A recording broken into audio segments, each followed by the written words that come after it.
I don't know who needs to hear this, but be encouraged. Listen to this. Wisest person I ever met in my life, a third grade dropout. Wisest and dropout in the same sentence is rather oxymoronic, like jumbo shrimp. Like fun run, ain't nothing fun about it. Like Microsoft Works, y'all don't hear me. I used to say like country music, but I've lived in Texas so long, I love country music now. I hunt, I fish, I have cowboy boots, and y'all, I'm a black-neck redneck. Do you hear what I'm saying to you? No longer oxymoronic for me to say country music. And it's not oxymoronic for me to say third grade and dropout. That third grade dropout, the wisest person I ever met in my life, who taught me to combine knowledge and wisdom to make an impact, was my father. A simple cook. Wisest man I ever met in my life. Just a simple cook. Left school in the third grade to help out on the family farm, but just because he left school doesn't mean his education stopped. Mark Twain once said, "I've never allowed my schooling to get in the way of my education." My father taught himself how to read, taught himself how to write, decided in the midst of Jim Crowism, as America was breathing the last gasp of the Civil War, my father decided he was going to stand and be a man. Not a black man, not a brown man, not a white man, but a man. He literally challenged himself to be the best that he could all the days of his life. I have 4 degrees. My brother is a judge. We're not the smartest ones in our family. It's a third grade dropout daddy. A third grade dropout daddy who was quoting Michelangelo, saying to us, "Boys, I won't have a problem if you aim high and miss, but I'm going to have a real issue if you aim low and hit." A country mother quoting Henry Ford, saying, "If you think you can or if you think you can't, you're right." I learned that from a third grade drop. Simple lessons. Lessons like these. Son, you'd rather be an hour early than a minute late. We never knew what time it was at my house because the clocks were always ahead. My mother said for nearly 30 years my father left the house at 3:45 in the morning. One day she asked him, "Why, Daddy?" He said, "Maybe one of my boys will catch me in the act of excellence. I want to share 2 things with you."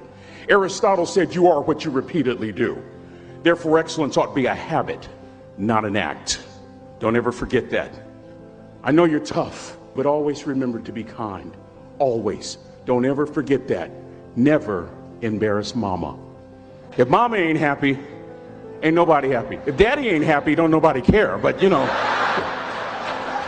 Next lesson. Lesson from a cook. Son, make sure your servant's towel is bigger than your ego. Ego is the anesthesia that deadens the pain of stupidity.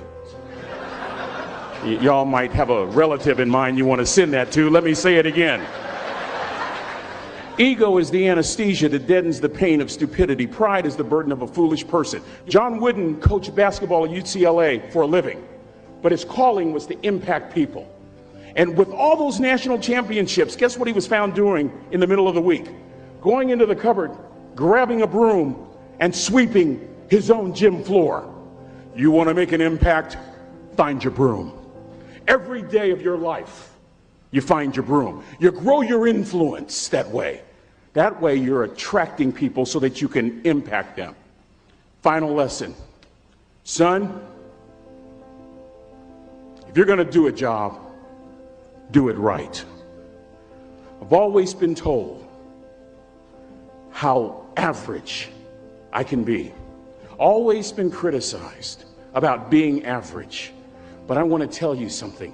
I stand here before you, before all of these people, not listening to those words, but telling myself every single day to shoot for the stars, to be the best that I can be. Good enough isn't good enough if it can be better, and better isn't good enough if it can be best. Let me close with a very personal story that I think will bring all this into focus. Wisdom will come to you in the unlikeliest of sources, a lot of times through failure. When you hit rock bottom, remember this. While you're struggling, rock bottom can also be a great foundation on which to build and on which to grow. I'm not worried that you'll be successful. I'm worried that you won't fail from time to time. The person that gets up off the canvas and keeps growing, that's the person that will continue to grow their influence. Back in the 70s, to help me make this point, let me introduce you to someone. I met the finest woman I'd ever met in my life. Back in my day, we'd have called her a brick house.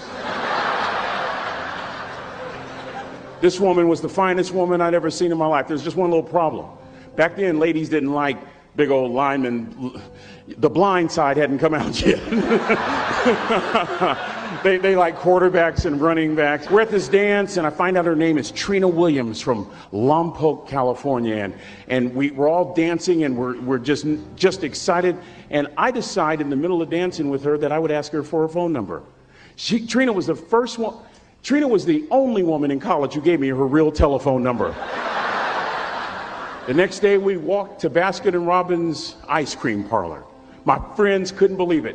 This has been 40 years ago, and my friends still can't believe it. We go on a second date, and a third date, and a fourth date. We drive from Chico to Vallejo so that she could meet my parents. My father meets her. My daddy, my hero, he meets her, pulls me to the side and says, "Is she psycho?" But anyway, we go together for a year, 2 years, 3 years, 4 years. By now, Trina's a senior in college. I'm still a freshman, but I'm working some things out. I'm so glad I graduated in 4 terms. Nixon, Ford, Carter, Reagan.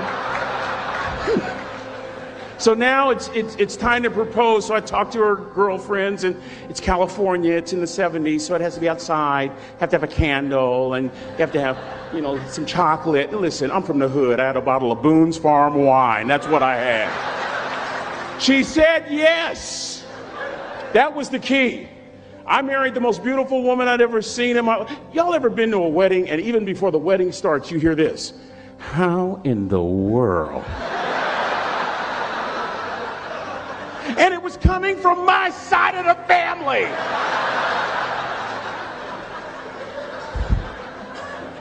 We get married, we have a few children, our lives are great.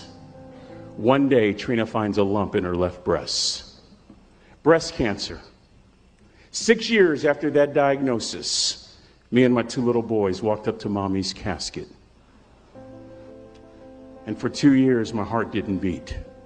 If it wasn't for my faith in God, I wouldn't be standing here today. If it wasn't for those 2 little boys, there would have been no reason for which to go on.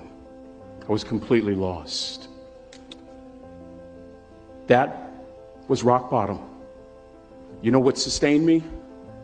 The wisdom of a 3rd grade dropout. The wisdom of a simple cook. We're at the casket. I'd never seen my dad cry. But this time I saw my dad cry. That was his daughter. Trina was his daughter, not his daughter-in-law. And I'm right behind my father, about to see her for the last time on this earth.